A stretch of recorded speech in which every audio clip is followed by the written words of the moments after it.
spidey sense tells me someone's getting shot. Yes. Have you given him a shot before? Not him in particular. He's a screamer. I've been in his presence when he's got other ones. All right. Yeah. All right. Not him in particular, but yeah. I'm not too worried about screaming. Passing out, on the other hand.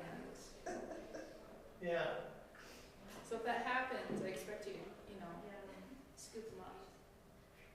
I'm a simple man. I can't lift him. I don't think we're allowed to. I think you're on your own. He'll be fine. Probably.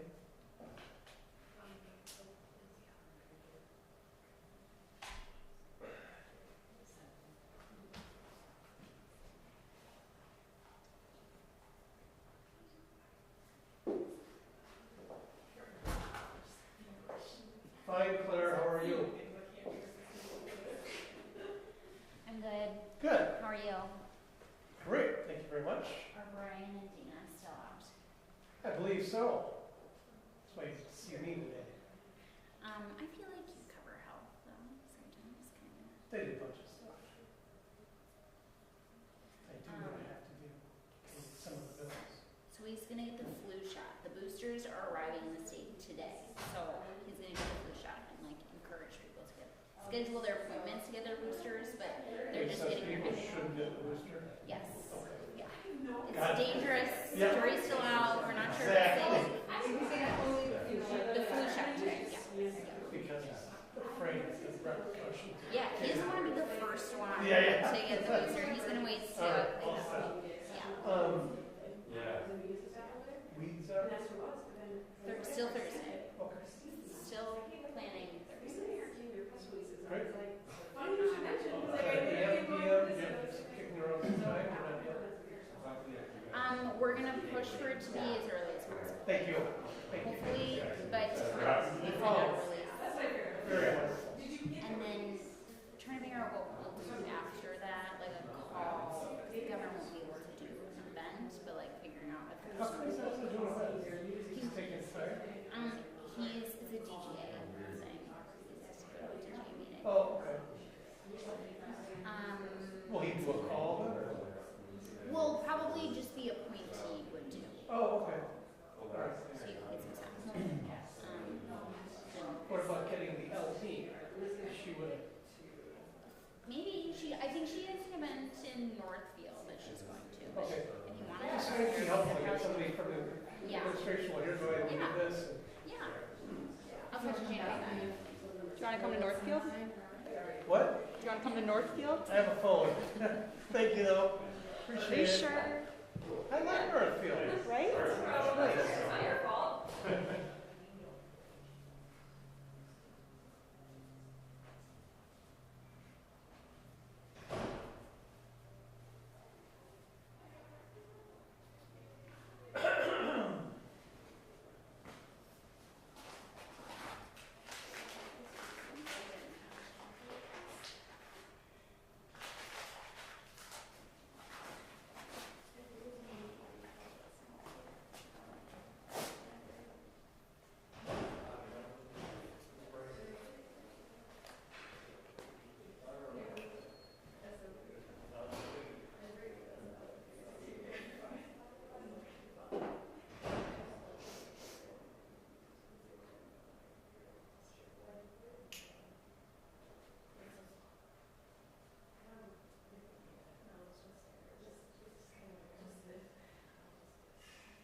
they were gonna cut a paper check.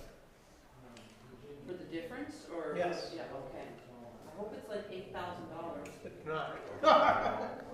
You should put that anywhere you want. And I Nope. think it's gonna be a mic level, right? Now make sure it is, yeah, Walz. I'm gonna do this. That'd be my problem. You go on your phone? Yeah, I just do it. We don't have any equipment. I said it's the Titanic. Yeah, We're listing. We're listing. we all are.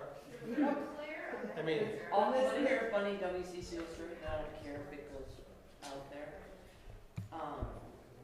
In the studio, the big Studio 6, you know, where everybody does their shows. All the microphones broke. All but two. There were like 8 microphones in the big studio. first of all, how do you break a mic? Well, I blame broke, you. and then they stopped working. Somebody effed it up. Somebody effed it up. See that? I didn't swear. This is a microphone check for myself. But if anybody else wants to hear what Can I the use audio it too? level sounds like, have at it. Mr. Sadeklik. That's a great last name. Give us some more WCCO stories. Well, Beautiful. you'd have to redact my face and block my voice. Beautiful. You got a voice for Oh, radio. I know one thing, but this is probably old news. We are not going to have the Timberwolves on the radio station anymore. Well, what's the theory? What is their alternative? What The is Timberwolves have decided to only be on television and maybe digital, I'm not sure, but broadcast audio of the Wolves. How does that make you feel? I told you when I came, Mr. Sadeklik, Zedek. Zadeklik, There you go. Thank you. that every 2 weeks I get a check Yep. directly deposited into my account, and I Yep. check, and the amount that I am expected to be paid every 2 weeks is always there. Wish I could say that. After this, you better keep an eye on that check. Right? However, that would be all of the news, other than the microphone problem. No more questions? Yeah, I'm open to questions. All right, I'm done. I don't have anything, but somebody must have something. Okay. Peter? You could care less? You think broadcast reporters are vile. No. I He think you knows. I did work for a guy who was a bureau chief who referred to TV and radio people as disc jockeys. This job. Just plain record. So that's all I have for you. No more questions. Thank you very much. Did you try out for the dance team video? No. But I thought about being the Golden Bachelorette. New show on ABC. I could do it. Hopefully, the ratings just go through the roof. Through the roof. Now we're going to listen to see if any of that was there.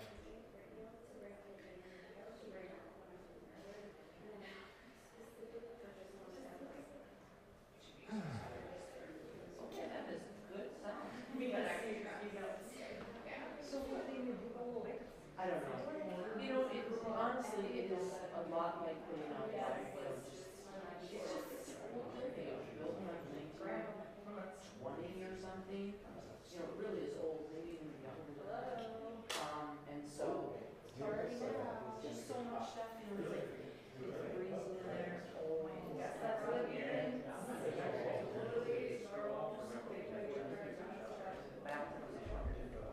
No, is this video right in the hotel building? Connected with Rick and Jason? Yeah, next, yep, on the corner, has the WCCO logo, on the corner. And it's old, you know, a lot of stuff just doesn't work. Does Linger still live up there? Yes, and there's those, Basement studio. that's very scary. It is. It really is, no kidding, they have paranormal activity down there.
gotta watch it. I know, well, it's in the theater. Sit down, like. Well, I mean, I wouldn't wanna watch it at home where you don't have drinks in it. Sleep. Yeah. That's why I don't I I know. heard that it's the conflict in my face was the day he got caught. Yeah. You thought you were in your Yeah. basement? Oh my God. Something making noises like, oh God, he's in the house. Dear. I can imagine what those people in that neighborhood was like for those 2 weeks. My God. How would you lay in bed? Mow the lawn.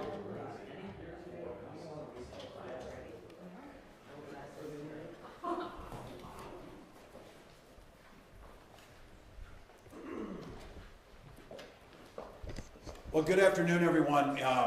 Welcome back. It's been a little while between the festivities of the State Fair and back to school, and then a successful trade mission to Japan. We haven't got the opportunity to get back in our rhythm a little bit, but it's a good time today. Glad to be joined by Minnesota Department of Health Commissioner Cunningham. You're going to hear from Kay Lee, or you'll get to see her administer my flu vaccine, but it's that time of year again. Back to school. Flu and COVID season is upon us. The good news is, unlike the past 4 years or so, at least certainly the first 3 years of that, we've got a lot of tools to be able to manage this. We have a new vaccine it is arriving, it's being shipped as we speak today all across Minnesota.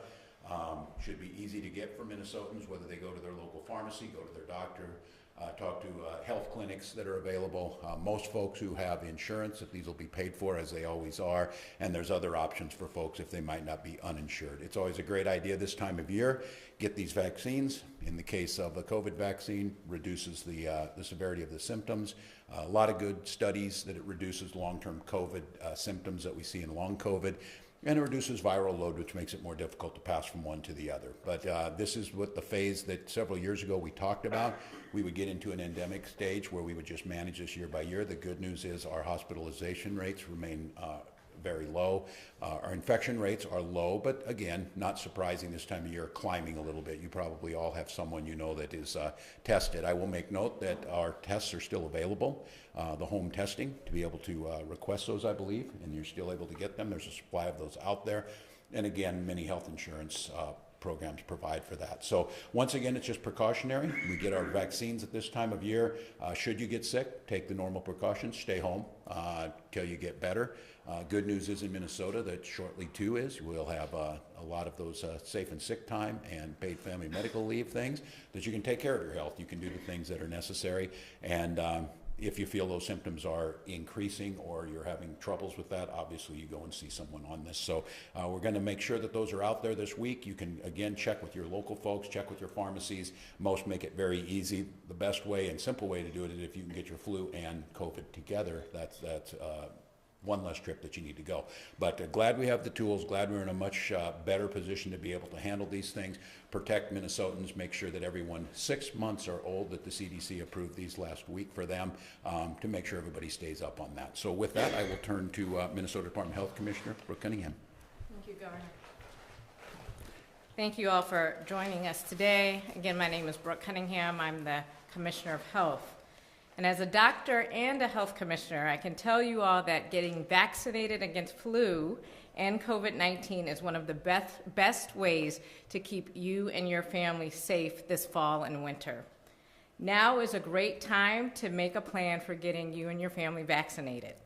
I am glad to see the governor making that plan to get his flu shot today, and happy to be here as he puts that plan into action. September and October are an ideal time to get vaccinated, but of course you can get vaccinated even after October. Getting your recommended flu and COVID-19 vaccines and talking with your doctor about the new RSV antibody, especially if you have a baby or if you are of advanced age, can reduce the risk of serious illness from those diseases. The good news is that we now have an updated COVID vaccine that more directly targets the versions of the virus that are circulating out there. Flu and COVID-19, as the governor said, have been shown to reduce the risk of getting sick, of being hospitalized, or even dying from these illnesses. There is no risk to getting both shots at the same time, And as the governor said, we expect the COVID vaccines to be arriving in Minnesota any day now. To be considered up to date, everyone 6 months of age or older should get at least one dose of the new version of the vaccine once it becomes available. Minnesotans should know that with the new COVID vaccine is commercially available, which may bring with it some costs. But talking to your insurance or healthcare providers about how you can access those shots in a way that is covered by your health plan will be helpful. Though what we have heard is that most of the insurance companies are covering the COVID vaccine at no cost for their members.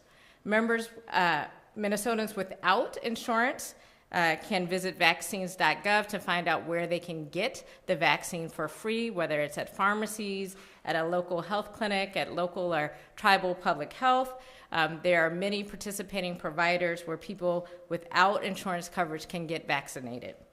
In addition to vaccination and respiratory season, you, of course, can take other recommended precautions like covering your cough and sneeze, frequent hand washing, staying home if you are sick, and, of course, testing for COVID if you've been exposed or if you develop symptoms. As you know, there are treatments for some respiratory illnesses like flu and COVID-19, but you have to be tested. And so if you are at higher risk of developing serious complications, please test early, and talk to your healthcare provider sooner rather than later. We have our telehealth program in Minnesota for those who have challenges with accessing care and treatments once they test. And MDH has a hotline for Minnesotans if they have questions, and we will continue to work hard to provide clear, up-to-date information about the respiratory season on our website. Finally, again, the good news, we know more about COVID than ever before, and we have treatments and vaccines in our toolkit to limit its impact on each other and our communities. Thank you. I think I'll get vaccinated, then we'll take questions. I'm not changing to the Governor Ventura look, I just needed a t-shirt, so if you were wondering. And Kaylee is, you're like the Governor Vaccinator. You did Governor Paulini? Did Governor Paulini? I did, yep. That was a while ago. It was. Put your arm here. Looks like it's gonna hurt. Oh, sorry. Hey, thank you for that. I appreciate it. When we were in Japan, they had a test for A1C that could give results in 80 seconds, and they asked for a volunteer out of our group. And that was me. It worked.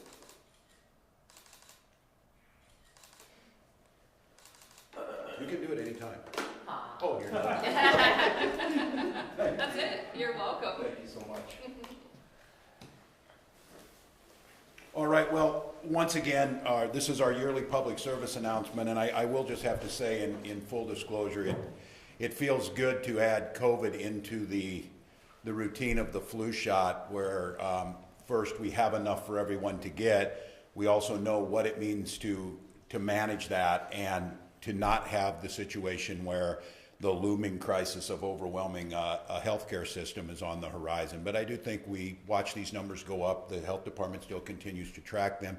For Minnesotans who are curious on that, there's still some sites out there that are giving pretty good information on what's going up and down. But it's the basic advice that the commissioner gave. It's that time of year. Watch yourself. You're going to see it. We know that transmission will happen. The key will be to try and limit that transmission, especially amongst those the most vulnerable. I had the wonderful opportunity. My wife's grandmother turned 104 this weekend, so it's fascinating being with growing children who are in their 80s with their mom, and just things about how you take care of yourself and how do you live a healthy, happy life. With that, I'd be glad to take some questions. We'll go on topic first, then we'll take off. I assume there'll be a lot more interest in testing at home now that people are back at school. Can you refresh Minnesotans' memory on how do you get the free test from the state? So there's a website that you can go. So if you go to our website, you can probably link to that website. And they order per household, and all Minnesotans can go to that website, and we still have tests and continue to order tests to continue that supply. How many can you get, how often, and all that? So I don't have those details. I can get back to you on exactly how many you can get per family at this point. Commissioner, about the interval, like I got my last Yes. booster in July. You Yes. have to wait 6 months or what? So they're recommending 2 months since your last COVID vaccine. So 2 months. Of course, if you have a little one, the interval for kids, depending on where they are in the series, varies. But for adults who have been up to date and getting boosters, it's 2 months from the last shot. Commissioner, Governor, do you know when the new vaccine will be available? I know my wife went in a week or two ago. She had an appointment. They went in and they said, no reason to get this. It's kind of worthless. You should wait for the new one. When will the new one actually be available? We are hearing any day. We were expecting it to be here already. So In the planning. Were you originally planning to get it here if they had? Yeah, and I think it literally, they will arrive today and tomorrow across the state. So these are the new ones because we had to wait for CDC approval. I think the advice from your physician was correct, if that's right, is just to wait now that this one was approved. It's just like the flu vaccine that they adjust for the variants as they come and they're getting much more sophisticated. So I would say this week, certainly. Is there guidance right now for people who maybe skipped a booster or two between their first round of vaccinations and now? So of course the guidance is always to talk to your healthcare provider, and that is what I would recommend because they can look at your record. So if you haven't had any boosters, you just had your first two when you did your thing and had no boosters, you can get this vaccine. So I again would talk to your healthcare provider about the intervals because they vary depending on who you are, your age, your comorbidities. You're much more disciplined than I am. Listen to her on this stuff.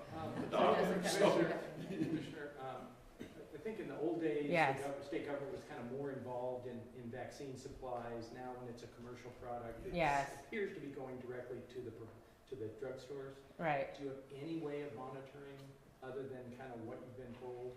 Right. So our team is connected through the federal government through our vaccine programs. Right. There are already programs in the state to make sure Minnesotans who don't have insurance, to make sure that kids can get access to vaccination. So in those networks, they have some visibility, but limited visibility to your point, because they are going into these other channels at the same time. Okay, but what you've been hearing through these channels, these private drugstores are supposed to be getting supplies, and you thought today and tomorrow, is that correct? That's my understanding. 'Cause they didn't have it this morning when I showed up.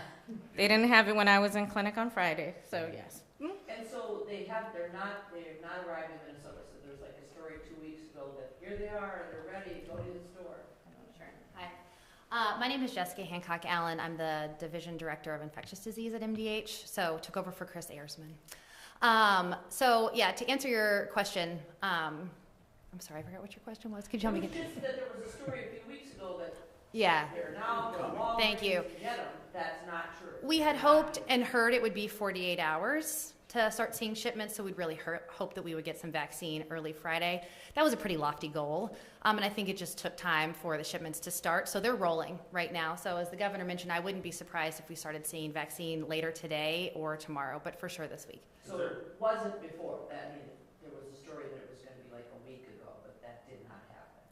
Well, ACIP had approved it on Tuesday. They said 48 hours, so we thought Friday, hopefully, we'd start seeing vaccine. So that was a hope that we would see it late last week, but it's just taken a little bit longer than we had thought. Is there any reason beyond just standard like shipping needs that's taking longer? No, not that we're aware No of. supply issues that you've heard? No, not that I've heard Now, of. this is so much better than 3 years ago. You're right, where we would meet the vaccines at the loading dock and keep count of them. This was the part we always hoped for. We talked about then that someday we would get through this. And I think we mentioned at the time we would be living with COVID for most of the rest of our lives probably, and that there would be an endemic way of handling it. So I feel the same way. When they get here, I'll believe it. I think, though, that seeing it get approved, seeing them roll out there, and I would hope by later today or tomorrow you'll see it. Governor, I'm sure we're still not past the politics of getting the COVID vaccine, but do you hope people can set that aside for public health reasons? Yeah, just listen to your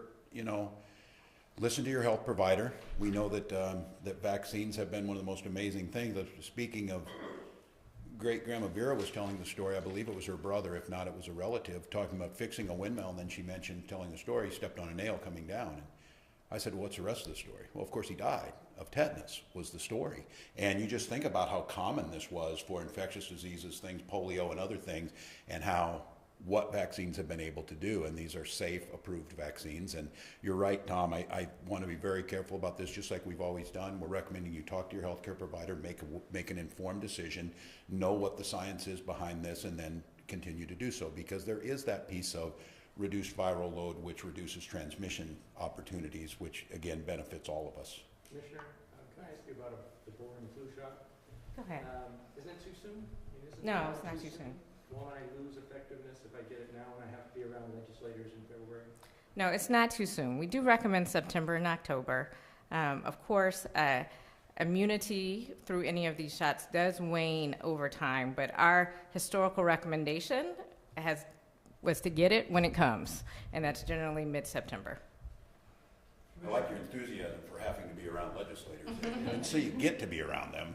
Commissioner, is there an update on how well the things are going to get the new dashboard set up for the wastewater readings? And Jessica, maybe you would like to. I don't have a specific update on the wastewater dashboard. It's moved over to the University of Minnesota, and so our lab folks work very closely with them. So I'd be happy to put you in touch with them if you wanted further information on wastewater. That is a great tool, though. I think the things that came out of this that we're able to learn, that went nationwide and is a good early indicator. So it's great. Any other on topic? It seems like, earlier you were kind of alluding to this being a new part of the routine. Do you think the era of COVID exceptionalism is kind of waning a little bit?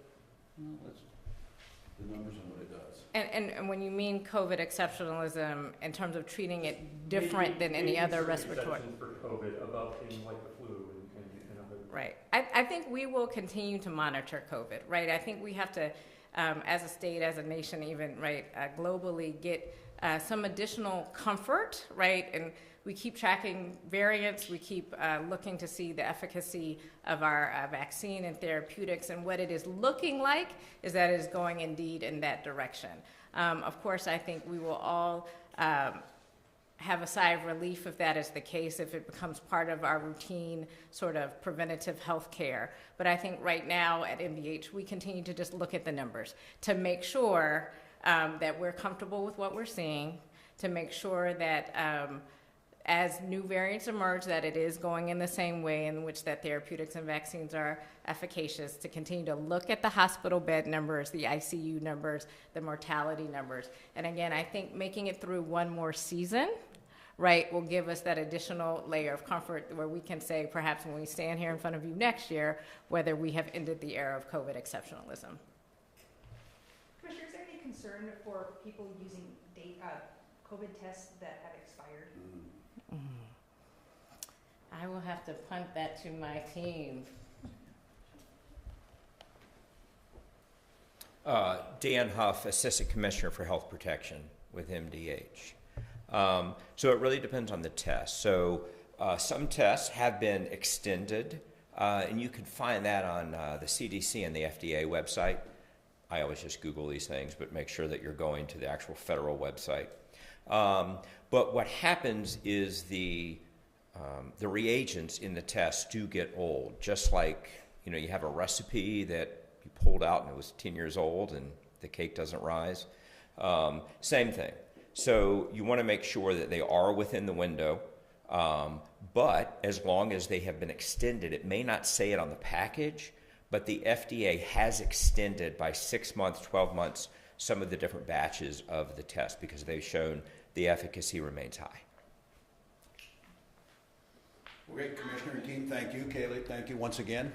Painless as usual, so appreciate that. I'd be glad to take any off topics. Governor, a few more school districts have pulled their SROs, or the police departments have pulled them. Any update on talks with lawmakers and possibility of special session? I met with about a dozen lawmakers this morning. These were DFL lawmakers. I think, again, to level set on this, the majority of our schools have their SROs in, but there's about 40 plus now that are not certain about the legislation. The legislation that was making sure our students were safe had the policy in there about prohibiting prone type of procedures. I think the clarity that needs to be made in this is to give assurances to folks, because I'm absolutely convinced law enforcement doesn't want to have situations where they put our kids into those situations, but they also want to know they have the authority should a situation escalate, that they can take care of it. And so we've been working with, I think sometime today, potentially, the Attorney General will give out a clarification on this with some scenarios that would be, that could possibly show up in a school where they could adjust to them. We're talking to county attorneys to make sure they're clear. As I spoke to you, I think about 2 weeks ago, we got clarification on the insurers for these cities of saying that they are comfortable with the potential liability risk. And I think now it's trying to find that place where folks are comfortable saying, look, we know that you can't remove every situation. The law, I think, as it was, certainly the speaker put out a very clear legal definition. She is a lawyer, saying that the appropriate use of force has always been defined in law in 609-06, and that the SRO legislation didn't change that. So I think we'll meet later this week with some law enforcement folks to hear their, I know, back and forth talking about this language. It feels to me like we're close to this, where there's an agreement that, look, we can make sure that these SROs developing relationships in schools, you know, befriending students, preventative, which is 99% of this, but also that they feel like they're not under risk if they need to do something to avert bodily harm. Senator Limmer, I'm sorry, Mark. No, go ahead. Senator Limmer put out a request, I guess, for a hearing in the Education Department to have a public hearing on this, sort of saying they gather information. Yeah, I think that's what we're doing, and I think school districts are doing that across. But not have a hearing about it. Would you have a hearing? Yeah, that's legislative matter. What I would say is I think school districts are having this. I know we're having conversations. Individual legislators are having conversations. I would note that there were hearings on this last spring. There were Republican legislators that voted for this legislation, but I don't think that the concerns were voiced at the time. I think those are being heard now. A lot of times hearings, they're both for public consumption, to be able, the public to be able to hear this. I think you're seeing school boards do a lot of this, and we're getting clarifications, just asking, like, what do you need to see here? And I think the biggest thing we're hearing from law enforcement is that there's a confusion between the SRO requirements and what they believe is in 609-06. And I think the speaker's legal, and it matters what legislative intent is in this. I think we're getting closer. But I'm open to what it takes to get this, because as I said, we got a majority in, we got about 40 that are out, and then we've got about 60 districts that are in a hybrid, because remember, an officer in many of these districts could leave as an SRO, but can come back in as an officer. And in that case, it takes away that ambiguity that was in what they believe is in the law. And I think our goal is to make sure that they can come back in, because that SRO in a civilian clothes position is just such a strength to the school. And I've seen these where it's the relationship building. So is a special session a possibility still, or are you? Well, we've always said that. I've left open that what it takes to fix this. I made the case that I think there's still a path that we can clarify this and get what's fixed for the folks that need to see it fixed.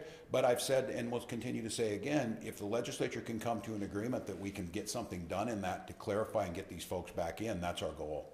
So I remain open to. It doesn't sound like there's a need for a special session, though, because it's not. If you look at what it says, Yeah, I know. It says what it says, and if you look at the other argument, it's already very political. Some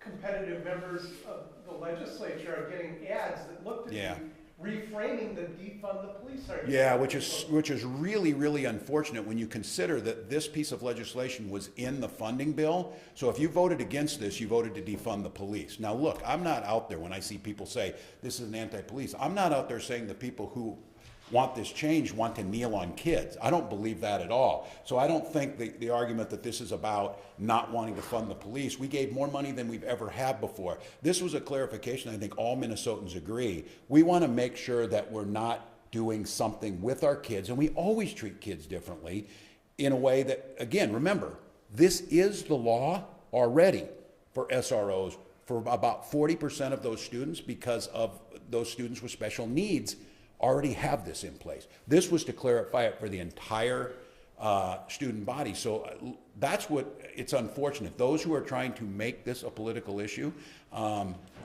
you simply are not going to hear me out there saying this. I think these police departments that have a concern just want clarity. They're unsure about it. They want to be in there. They want to do their job. They want to make sure. None of them want to kneel on children. And we just want to make sure that that's the clarity. We get this training. We mean me as a teacher. We get the training on what we're able to do. There's been times when I've been able to ask a student to stop. There's been times where I had to put a hand on a student to stop. And there's been times where I was on the floor breaking up a couple of them to do that. There are lines that are there. Those were always made clear to us in the training that we got on what was able to do. I think this is a legal issue of the clarification on this. Again, the majority of schools are already in doing it and they're comfortable with this. This is about clarifying that. So those that are trying to, and I would say this, if you're clarifying about this, again, Republican members voted for this too. And this is about trying to get clarification. This is not all that unusual in laws to try and get a clarification once it's written. Legislative intent on this was very clear to protect our students, but to continue to give law enforcement what is clearly in law in 609-06, the authority for the use of force when necessary. So Republicans vote on This the is the broader last education, one here. broader education bill and not necessarily this little piece that a lot of people seem unaware of. When you say Republicans voted for it, are you talking about? well, it's their job to be what's aware in legislation when you vote for things. I would say is, this came out there. This is not an unusual thing. This was not hidden from them. This had hearings and things, but now it's the application of it. And I think it's a fair point to say, look, we're not sure there's total clarification here, and what we're trying to do is help them get clarification. Clarification from the agencies, clarification from the Attorney General, clarification from the insurance companies, and trying to get as clear as possible. And look, like anything in life, if I as a teacher tried to get every situation clarified where I didn't feel like there was a potential of a lawsuit against me, I wouldn't have taught a single day. Because there's always situations. What you try and do is reduce it as much, and we've made it very clear. If an SRO needs to intervene to protect individuals or to protect and stop a dangerous situation, they've had the same authority they've always had to do exactly that. They just simply don't feel that the law is clear enough, and they're afraid. And I think, let's just all be honest, in an age where everybody is under the microscope, especially when it comes to policing and the use of force, there's a nervousness there. But I want to be very clear. I believe all of these police agencies want to be back in those schools. They want to be doing their job. They want to prevent injuries to the kids, both in enforcing the rules and in a situation where they have to intervene. I continue to come back to this. I think this is fixable. I'm open to whatever that fix looks like. I think the Attorney General's office saying, look, you have the same authority you had before. We're just, and I don't believe that they train on those techniques, so there would be no reason to use them. So And with Croman. in layman's terms, referring to the reasonable use of force statute means that officers still have the same authority.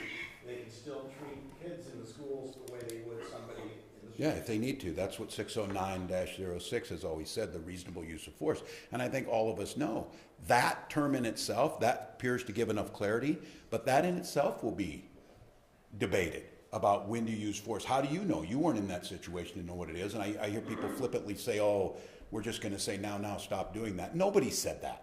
I've been in those situations where you have to physically stand between two students. It's unfortunate.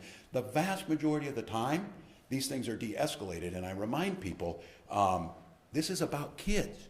This whole debate needs to be focused about what's best for our students, both in terms of keeping them safe, and again, dangerous situations where we have a firearm in the school, or a situation where students shove each other because that's just, sometimes they do stupid things.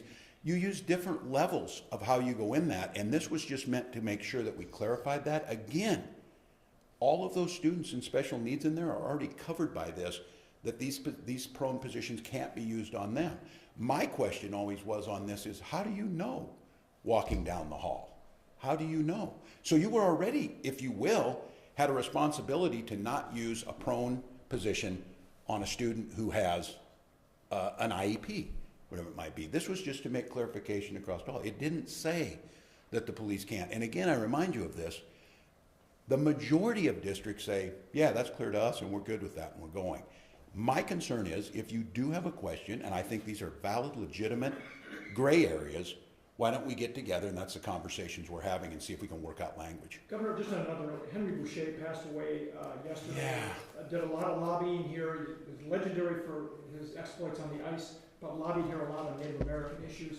Any words about the passing of a great Minnesotan? Yeah, I said, reading that today, and you forget Olympic medalist and an advocate, and it reminds me again, tomorrow we will be holding our annual tribal summit, where all the tribal leaders come in, which is now codified into law. And I think it's a good time for Minnesotans to pause to recognize the contributions of our indigenous nations. And Henry, on this one, obviously when it comes to hockey and obviously when it's up north, it's an outspoken, but he spoke on a lot of issues dealing with indigenous people and making sure. So I think, again, part of our broader history, one that we can be very proud of, and those indigenous nations have a lot to bring to Minnesota. Okay, thanks for that. Did you ask the Attorney General to further clarify this? Or Yes. you doing that in your Japan? Yes, and he and I spoke, and he volunteered. I asked him if he could get us clarification. Good. Again, I'm not an attorney, and I'm not the Attorney General. I think what these law enforcement agencies and these county attorneys are looking for is some clarity. And let's be honest, there's been a little bit of counter information that comes out, and all it takes in this space is that to cause concerns. They're just not certain of this. So I think, again, ratcheting down the few people who are trying to make this really political, the vast majority of folks in this are operating in good faith with trying to find a solution that we agree we shouldn't be putting students in prone positions, but we also have to leave open the possibility that these SROs need to do what's necessary in those situations that warrant the use of that. And those are always judgment calls, but we're all trained in that, and these officers are trained in that. What we're just trying to do is get a level playing field across so that all students fall into what already 40% fall in. So I think the Attorney General is trying to work to get some clarification on that. We continue to reach out to both school districts, to law enforcement, and to the county attorneys. I think it's the county attorneys where we can get the most clarification on this, because to be candid, these officers are worried they're going to intervene in one of these situations. The law is going to be interpreted and they're going to be charged with something. I remind folks that has never happened in Minnesota history with this. These are hypotheticals, but it's worth being as clear as we possibly can.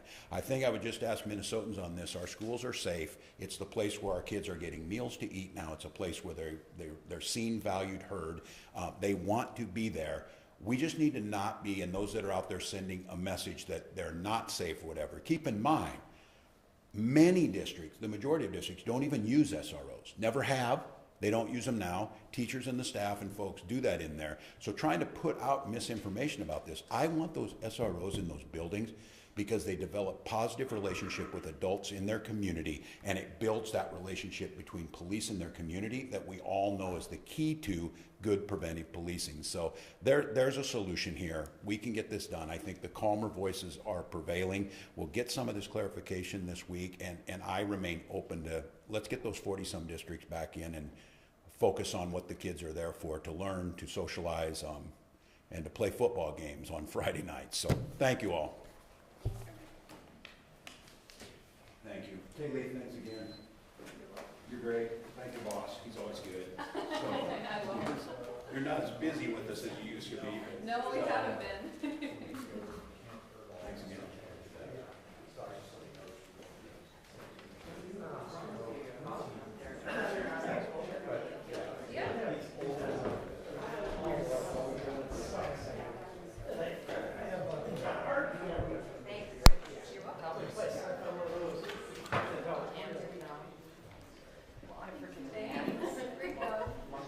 Oh, did you? It was fast as ever. I'm like, what is this? I'm dying. Yeah. I'm also normally. Well, I know, you could tell that from your line of questioning. It's like, yeah.